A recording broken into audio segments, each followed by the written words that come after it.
Welcome to the Outdoor Adventure Series, the podcast that celebrates individuals and families, businesses, and organizations that seek out and promote the exploration, stewardship, conservation, access, and enjoyment of the outdoors. Hello, this is your host, Howard Fox. I'm taking off 2 weeks during the holiday season for a little R&R. Before I do, I have a holiday gift for you. Rick Saez hosts the award-winning Outdoor Biz podcast. He's been a 2-time guest on the Outdoor Adventure Series. Rick is a fellow Outdoor Writers Association of America member, and we collaborated on a podcast workshop at our 2023 annual conference. It's a pleasure to share 2 of Rick's Outdoor Biz podcast episodes with you, and I'm sure you're going to enjoy them. Please like, share, and comment about these episodes, and you can learn more about Rick on his website at outdoorbizpodcast.com and on the directories where you listen to your podcasts. Happy holidays, everyone, and enjoy these episodes with Rick.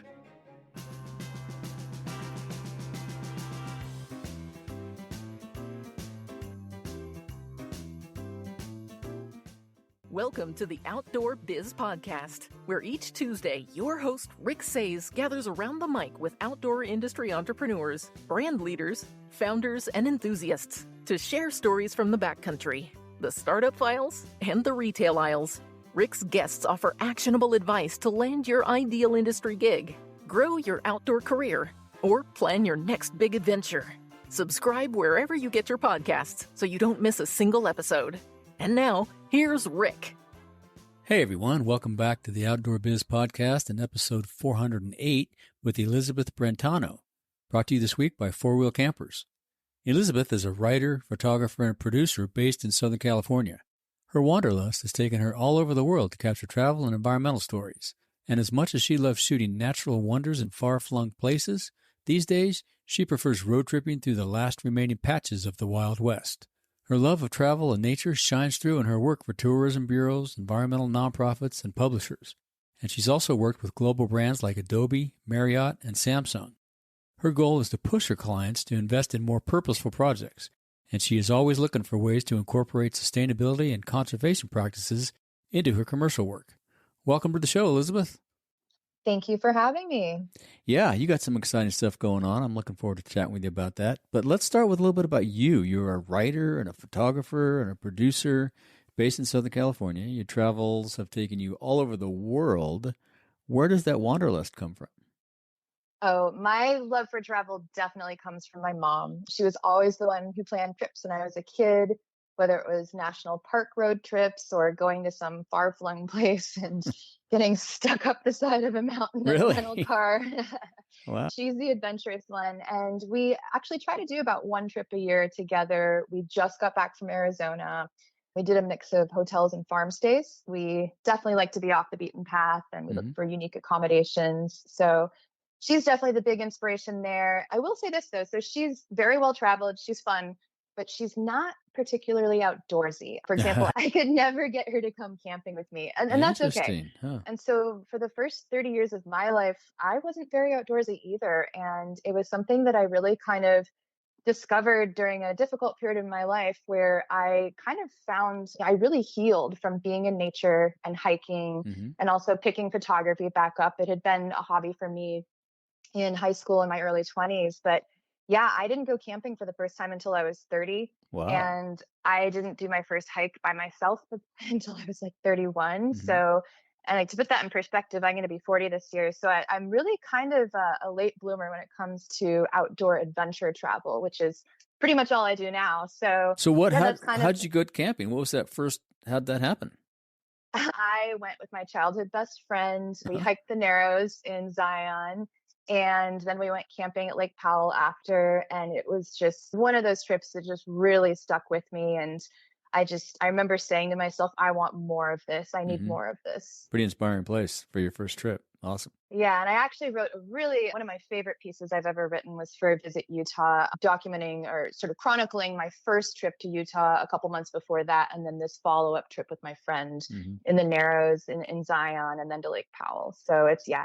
Did she have to talk you into going on a camping trip, or was that pretty much like, no, I'm in? No, I was pretty game for it. Yeah. So before that trip, I went on a road trip with another childhood friend, and she had just moved to Salt Lake, and she's like, come visit, let's go exploring, let's go to the parks. They're only a couple hours away. Hmm. And so that's kind of what first got me interested in hiking and nature photography. And then this next trip, when my friends were like, hey, you want to come to Utah? And I was like, yeah, I'm into this. I just went a couple months ago. I loved it. So Yeah. And how did you, let's see, I just lost my train of thought. I was going to ask something. Anyway, so how did you get into writing and photography? Well, that's been a rather unconventional journey. So I studied film and digital media in college. So my interest in photography has always been there. It's always been a hobby, but the kinds of photos I took back then were very different. I shot black and white film, urban scenes. It looks nothing like what I shoot now.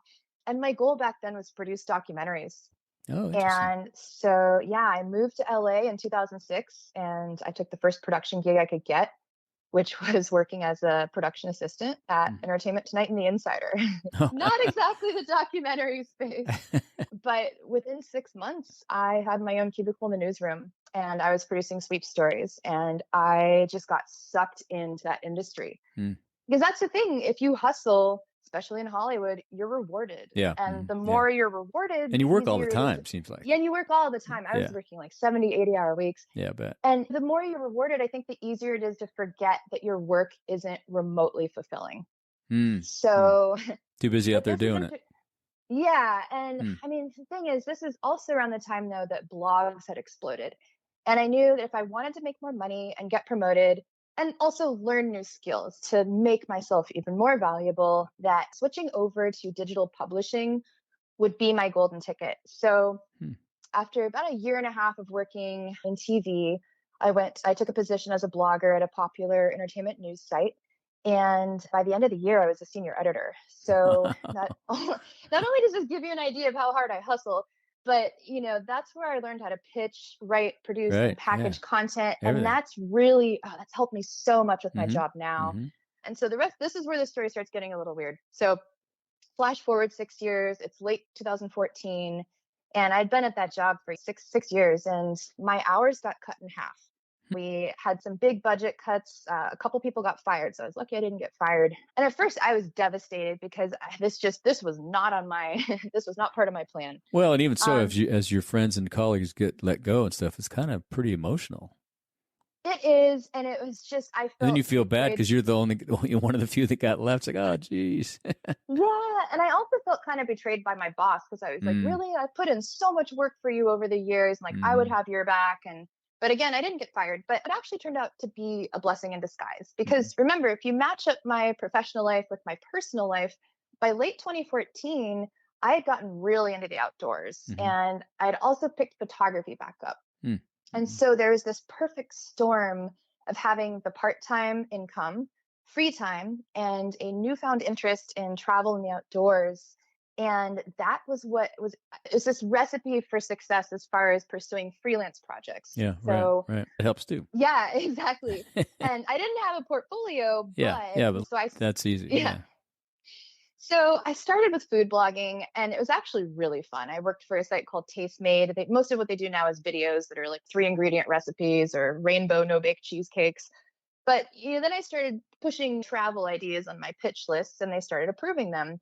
And so I got a little bit more built up on my resume there. Then I wrote a couple pieces for some outdoor sites. And then I got my first tourism gig in late 2015. And where was once that? For Go Hawaii. So it's the state of Hawaii's tourism office. And it didn't pay very well, but I got some really great photos. I bet. Good content. And and I felt like, okay, I can finally put a tourism gig on my website, on my resume. And so from there, it was more work for just a whole bunch of digital publishers.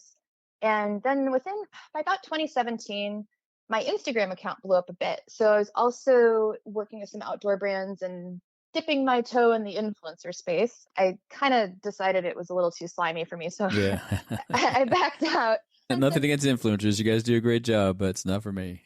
Yeah. And I just think that they're just like the shameless self-promotion. And I think if it's a partnership, if it's a long-term partnership and they're working for a brand that shows that they care about the environment or they have community initiatives, then I can get behind that. But if it's someone who's just like shilling a new thing every week. Yeah, just pitching products, some new project, some new gadget. Yeah, yeah. I mean, I think one of the most gag-inducing things I saw was somebody did a perfume ad and they had a bottle of perfume perched on a rock with the Canadian Rockies behind them. And it's like, first of all, you probably needed a commercial permit for that. Second of all, you really shouldn't be wearing perfume in bear country. Like, it depends on what your goal is. Or whose goal it is, right? No, here, put this on. It'll be fine. Get some killer content, huh? Yeah, right. So, literally. Yeah. So now most of my work is in the travel and tourism industry, and I do take the occasional job for an outdoor brand or a tech company. Gotcha. So where'd you grow up? Actually grew up in Massachusetts and then moved to Central California when I was in high school. So I did high school and college in the Bay Area. Went to University of California at Santa Cruz. Gotcha. Interesting. So you've traveled a lot. So of all the places you've been, is there a favorite place you want to go back to or you go back to a lot? There's so many. So I'm gonna. It's a hard question. I mean, I asked this of a lot of people and I don't have one. So I can give you a landscape that I enjoy. That is the desert. So I think some of my favorite places to camp are in the Mojave, in Bears Ears National Monument in southern Utah, and then Buenos Aires National Wildlife Refuge in southern Arizona. And I make a point to visit these places every year. And I think there's just something about the dry air and the open, just the vastness of these places and the quiet that's just so calming to me. And I need that because I move at a pretty fast pace sometimes. So yeah, I think there's no place like the desert. Yeah, it's a pretty cool spot. So these days you're road tripping. Sorry, let me do that again. And these days you're road tripping through the last remaining patches of the Wild West. What inspired you to focus on the West? Is it again the desert? Yeah, a lot of desert out here in the West. A lot of desert, a lot of mountains. The beach is great and all, but I've lived by the ocean for about 6 years of my life and I do love it, but it just doesn't speak to me the same way the mountains and the deserts do. Aside from my love of the landscapes out west, though, I have tried to be more conscious about my carbon footprint when it comes to travel. I think, sorry, I'm going to gripe about influencers again here, but I see a lot of athletes and travel influencers who fashion themselves environmentalists, and yet they're flying halfway across the world every other week. And that just seems a bit hypocritical and greenwashy to me. So in 2019, it was 2019, I took something stupid like 40 flights between February and May. Wow. And then I know, and I'm like, well, I think I might be part of the problem too. Of course, you're the last one to realize that, right? Yeah. But so I decided not to fly for the rest of the year after the last flight that I took in, May 2019. And I didn't.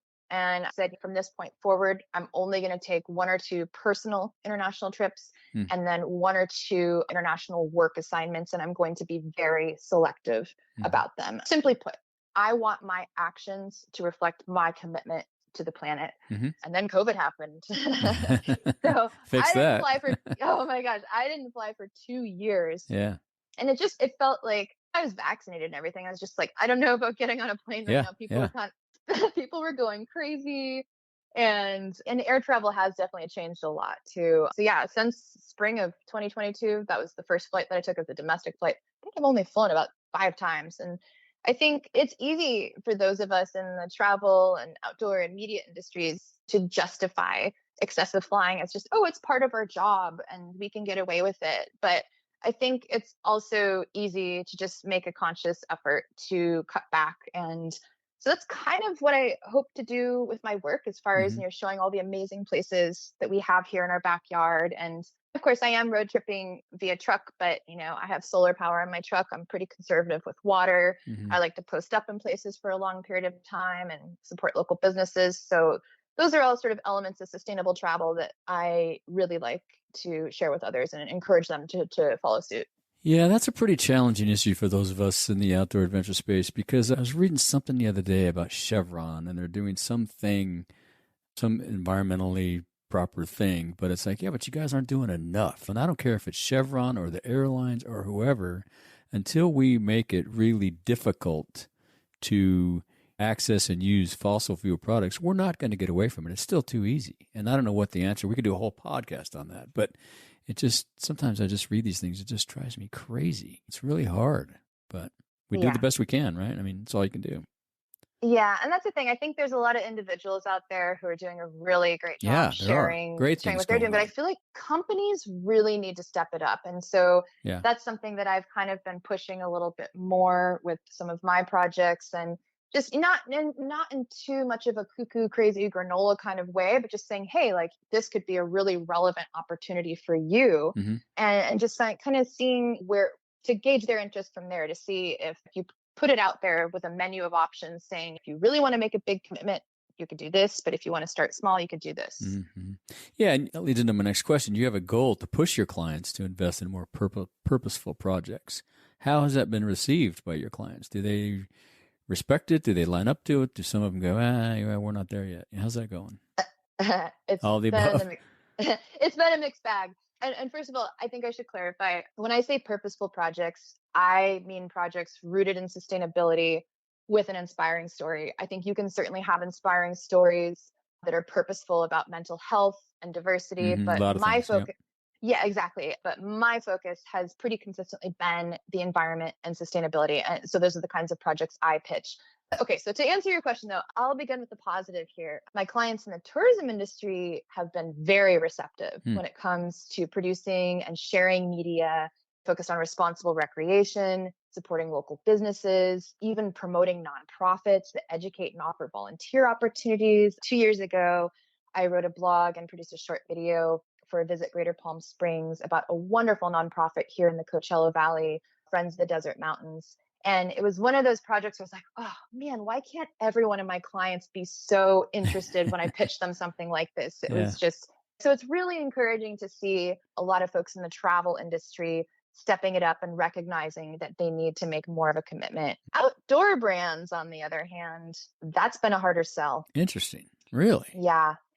Yeah. So I think a lot of outdoor brands will express an interest in supporting sustainability initiatives, but at the end of the day, we have to remember they're in the business of selling something. And unfortunately, I think one of the things that goes out the window when it comes to marketing budgets is creativity. I Hmm. think if you can sell the same amount of stuff with a boring, half-assed campaign, why bother going the extra mile and developing something that can win ad awards? Hmm. Which sort of brings me to this. Why bother going the extra mile and spending some of your digital marketing budget to do something like, for example, sponsor a film one of your ambassadors wants to make about plastic pollution? Why Hmm. bother creating a secondhand marketplace on your apparel company's website if the profit margin is slim? Why bother? Because ultimately, if you want to be green, you have to spend green. And so many companies just don't want to make that commitment yet. Hmm. And I think I told you about this before. Like, this isn't new. Back in 2018, early 2018, I was at the OWAA show, and this was actually the last time I went. And I was pitching a project to a small to medium sized gear company. And their marketing director, he flips through my deck on an iPad, and he looks at me and he just says, "What's the ROI?"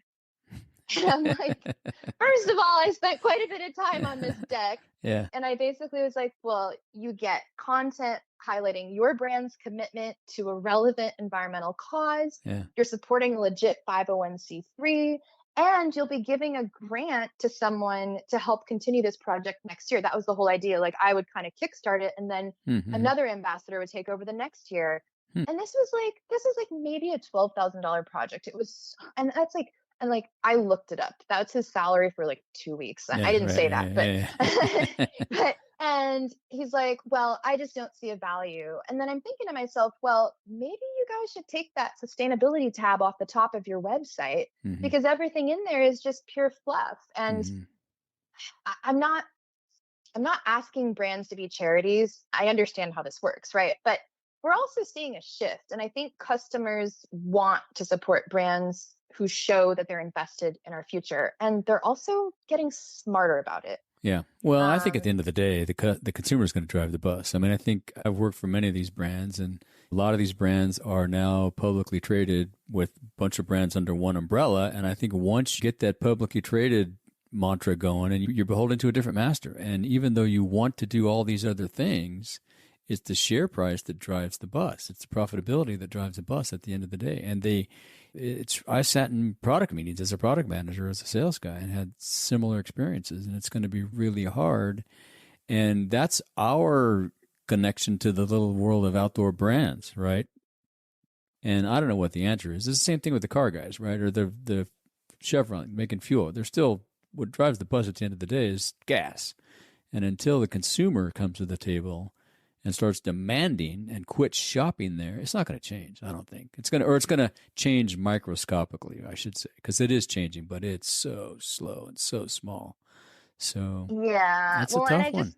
I think, like, sort of on the subject of greenwashing in the form of marketing media, if I read about a company that has eco-friendly fibers, I mean, that doesn't mean anything if the garment falls apart after 20 washes. Yeah. And I also think too, like, if you're running ads encouraging people to abandon single-use plastics and your revenue is over $1 billion, and then you're telling me you don't have budget to support a short video about a nonprofit that removes plastic pollution from the ocean and uses your gear, or that you don't have the budget to look into the research for using PET plastic bottles in your gear, that is the definition of greenwashing to me. And customers are starting to make note, and crazy people like me are starting to speak up. And so to answer that marketing director's question who asked, what's the ROI? Yeah, what'd you tell them? I'll tell you what the ROI is. It's long-term customers. It's brand image. Why do you think so many people love Patagonia? Doesn't everybody want to be like Patagonia? I mean, not only are they 1% for the planet, and they're one of those companies that actually is using PET plastic in some of their products, like their black hole bags, I think even some of their puffies, but they fund incredible environmental films. Warnwear has been around forever. They even have Action Works. They have this multifaceted approach for sustainability. And I think if some outdoor brands even adopted 2 of those ideas, we would be in much better shape. Yeah. Yeah. Well, that's at the end of the day, that's the thing. Just start small, right? Patagonia went all in, and they're still all in. And even they have a lot of work to do. I mean, it's just the nature of our products. We don't have the materials and things to make them all the right way yet, but we're getting there.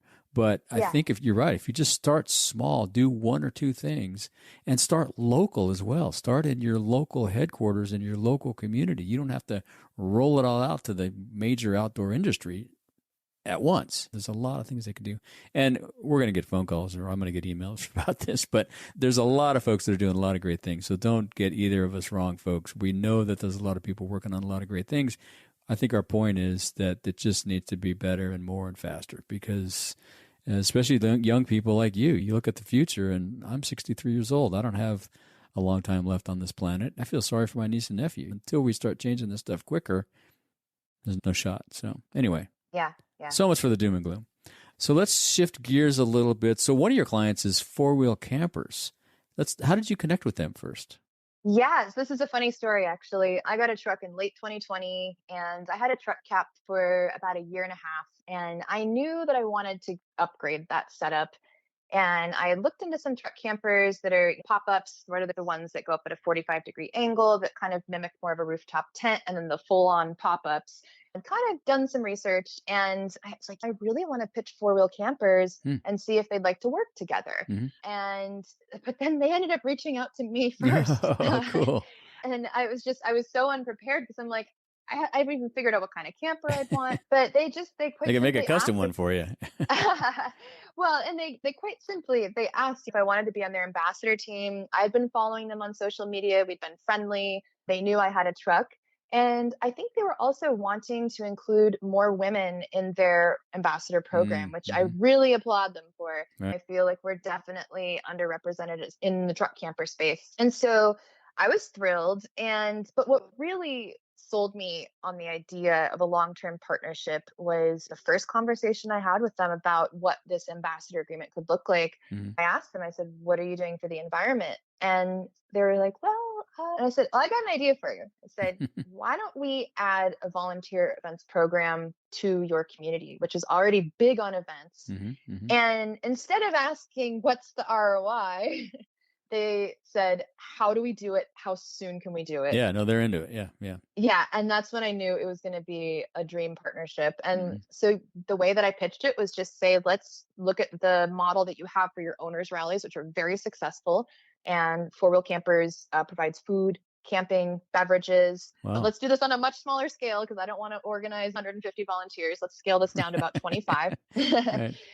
And You don't want instead to of cook tacos for 50,000. I've done tacos for 27 people, and I don't think I want to do that again. So that's usually we cap our events at about 25 people. Okay. But and then instead of presentations and classes and free time to kind of roam around and check out people's rigs, we would spend 6 or 7 hours each day volunteering. And I had this vision of people gathering around the campfire after a day of work, sharing food and stories and a couple of beers. And I've previously volunteered with orgs that take this approach. And not only is it a great way to spend time in nature, but the people you meet at these events and on these long-term volunteer projects, that's what truly makes the experience. Mm-hmm. And so again, because Four Wheel Campers already had a community that was really into their events, I felt like this, like, how could they say no? Right.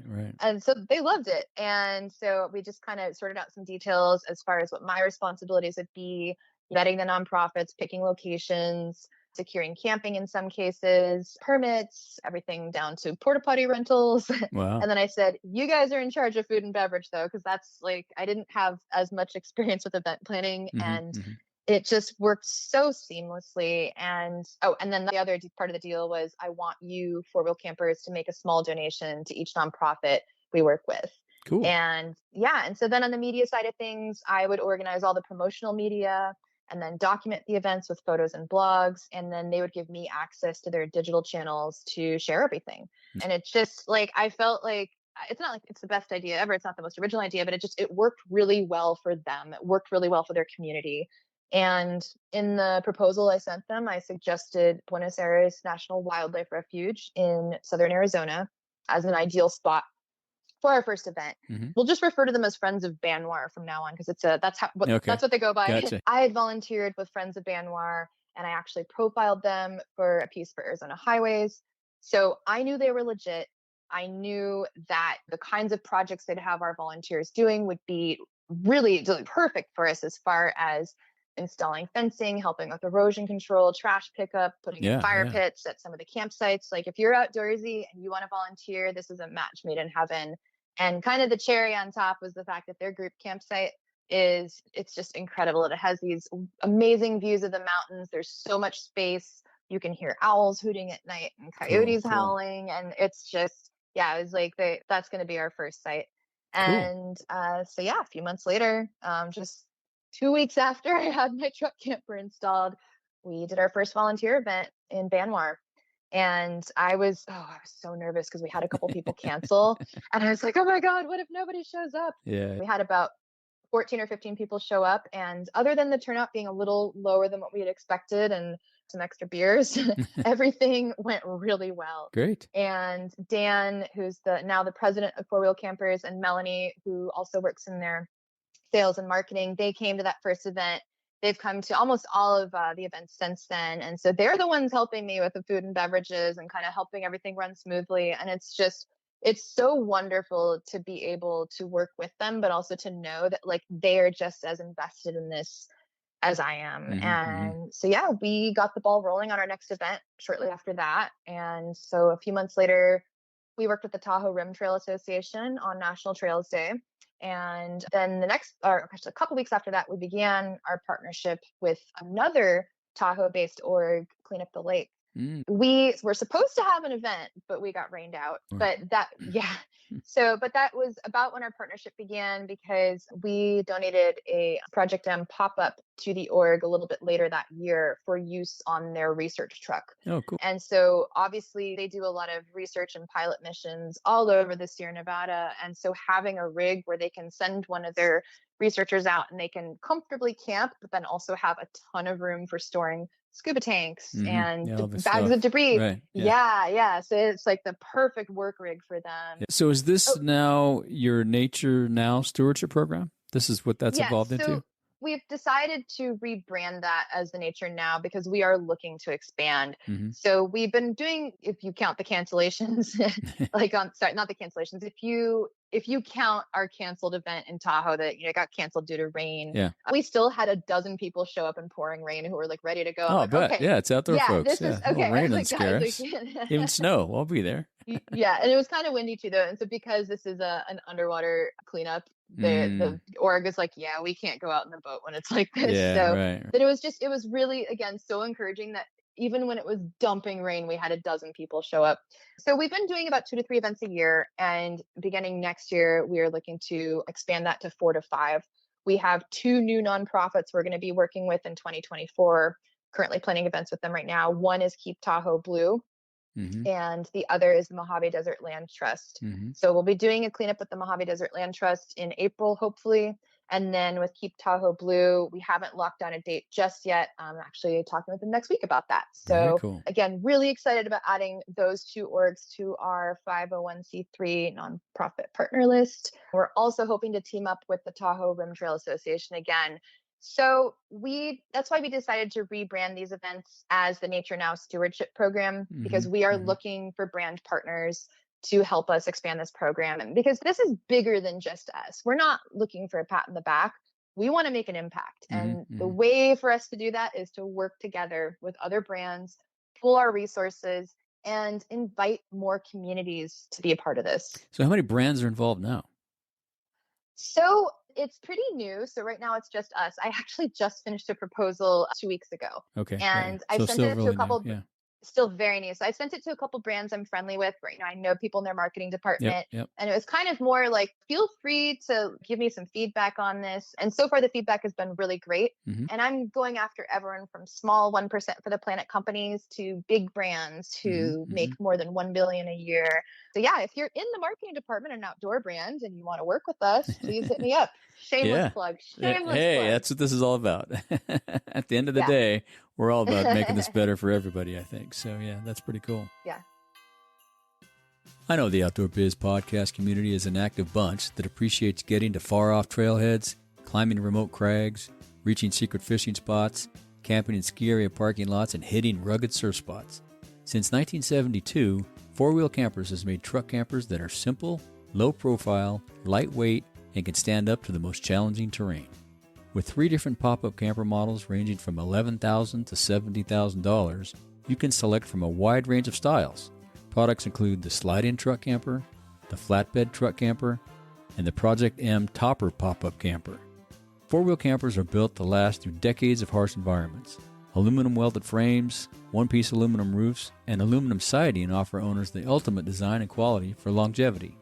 You can choose your camper model based on the type of truck you own, then add features and options you desire from a long menu, including a king or queen size bed, hot-cold sink, shower, stove, furnace, fridge, rooftop solar, and lithium batteries. Or, if you just want a basic camper that you want to DIY yourself, they can build you one of those too.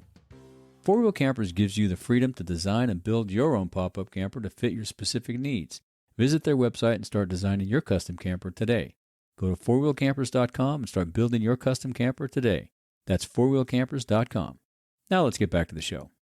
And so your next event is in Arizona. Is that right? March of 24? Yes. And that's just still in the early planning process? Nope. This will be our 3rd annual event with Friends of Buenos Aires National Wildlife Refuge. This will actually be our 3rd annual spring cleanup event with them. And this is a place that's very dear to my heart. As I mentioned before, I've written about them for Arizona Highways. I spent a lot of time camping there. And it's only an hour south of Tucson, so it's not that far out of the way. But the way that I describe this place, like, you feel like you've traveled back in time when you visit. And it's just, it was kind of love at first sight for me. It was created by Fish and Wildlife in the 80s as a refuge for the endangered mass bobwhite quail. But there's everything from pronghorn to javelinas to all kinds, there's hundreds of species of birds there. And there's incredible views of the mountains, and it definitely needs some help. So one of the projects we started on our first event in 2022 was removing old barbed wire fencing from sort of some of the main wildlife corridors in the refuge. Because it's all over the West, barbed wire. Yeah, God. Seriously. Yeah. Well, this entire refuge used to be a network of cattle ranches before Fish and Wildlife bought it. So Friends of Buenos Aires National Wildlife Refuge has removed about 180 miles of this fencing. And now they're working with Fish and Wildlife to begin the process of installing wildlife-friendly fencing. So it's basically, it looks kind of similar to barbed wire because we're still keeping some of the barbed wire fencing in the middle, but removing the top and bottom wiring so that pronghorn, when they scoot under the fence, they're not going to get caught in it. And so that deer, when they jump over the fence, again, like if they get caught in it, they're just nicking a smooth wire instead of an old rusted barbed wire. So last year we put in 2 miles of wildlife friendly fencing, and we're going to be doing more of the same this year, but we should also have, I believe we're maybe installing some more fire pits. That's something else we did, metal fire rings at some of the most popular sites in the refuge. And we did erosion control previously. We also picked up trash on, I think in total is about 5 miles of roadway. I don't know if we're going to do trash pickup again this year. So yeah, that'll be in March. We haven't set the exact date yet, but we'll be camping at the group campsite, which is where we always camp. And I will be posting more information about that on so Four Wheel Campers will post about it on their events page. It'll be in their newsletter. We'll share it on social. I even have a private Facebook group for all of our hardcore volunteers. So there's plenty of ways to stay up to date on that. And they can reach out to you to get access to all that?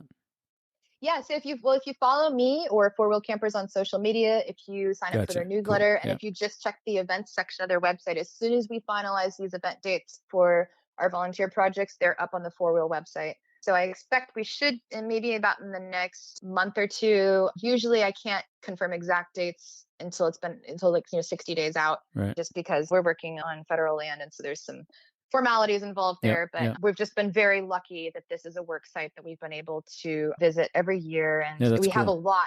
We have a lot of repeat volunteers too. I would say for our Arizona event, it's probably 40% repeat volunteers. And some are local and some travel like a couple 100 miles to be there. So well, we'll link to all that stuff in the show notes.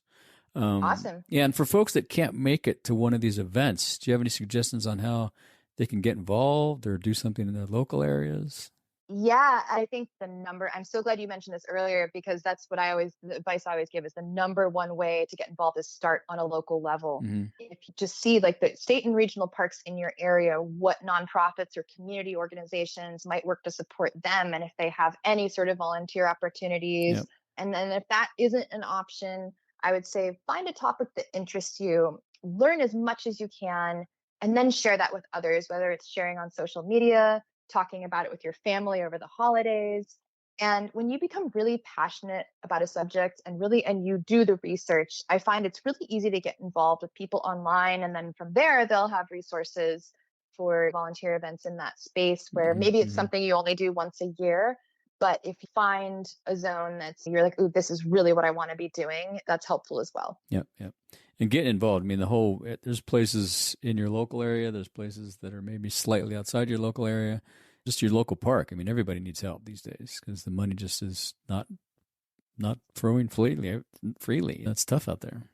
Yeah, exactly. And that's one of those things where, even local tourism offices may have some resources as well. And even if someone who's, behind the desk doesn't know off the top of their head, if you comb through some brochures and whatnot, like you may be able to find stuff. So going in person and searching on the internet, I think are equally important, because you never know. There might be some local tip about, we're actually doing trail crew next week and one spot opened up, and like you might not have been able to find that online. So Yeah. Cool. Yep. Let's shift gears a little bit. What's your favorite outdoor gear purchase under $100? I can tell you my favorite gear purchase would be under $20. So wow. Okay. That's good. That would be my travel bidet. Okay. Interesting. It's called the Happy Bottom. You can buy it at REI. Okay. And it is such a lifesaver for dirt bags and backpackers. And I feel like I have to give you a better answer than that, but I have recommended it to so many people, and the feedback that I've gotten has been amazing. And then there's another one that's even cheaper. I think it's like maybe $12. And I do a lot of backpacking, and so I sometimes use a smart water bottle with my Sawyer Squeeze filter. And there's an attachment you can get called the Kulo Clean, and you can plug it in, and it fits in a smart water bottle. So as long as you're very careful about the way that you're spraying. So I recommended this to another friend who's an avid backpacker earlier this year, and he gave me the review after. He's like, this thing's amazing. Cool. All right, we'll link to that in the show notes too. Yeah. Yeah. Cool. That's a good one. How about books? Do you read a lot? What are some of your favorite Oh, books? yes. Yeah, I feel like this is asking me what my favorite landscape is or where my favorite place to camp. I think one of my all-time favorites is American Wolf by Nate Blakesley. Have you read that? No, I don't know that one. Oh man, it gives a really great look at the history of wolves in North America and how our management, or well, really mismanagement Yeah. of these animals has turned into a messy political conflict. Another one of my favorites is The Sixth Extinction by Elizabeth Colbert. I don't think is it Colbert or Colbert? It's got to be Colbert. I don't know. I don't know. And so the title is fairly self-explanatory in that it covers how we've arrived at the Anthropocene and what the future will look like. But it's not all doom and gloom, because the message I gathered from it was that connecting with our communities and working together is the only way to really tackle the inevitable when it comes to climate change and our changing planet. Any issue. You got to, Yeah. It is, And so that book really influenced my work a lot since I read it in 2019. And so you're sensing a theme here. Like, I definitely like environmental topics when it comes to reading material. And I'm currently reading The Aliens Among Us by Leslie Anthony. That was actually... Oh, but that's interesting. Yeah. And so that covers invasive species. And I am really keen to do a long-term photo project on invasive species. So I'm wanting to educate myself as much as possible. And there's a couple books out there, but that one was actually recommended by the author of The Sixth Extinction, Elizabeth Colbert. Cool. So because I love her writing so much, I felt like, okay, if she's giving this book a good rec, then I can get into that. Yeah. But then I went on a trip recently with my mom, and we were staying at this lovely B&B out in the middle of nowhere, no phone service. And then, of course, I'd forgotten to bring Aliens Among Us, and my Kindle wasn't charged. And lo and behold, there was a book just sitting behind my bed, and it said Wild Horses of the West, History and Politics of America's Mustangs. And I thought, well, I've got to read this. And as soon as I read I don't have enough time to read the whole thing while I'm here.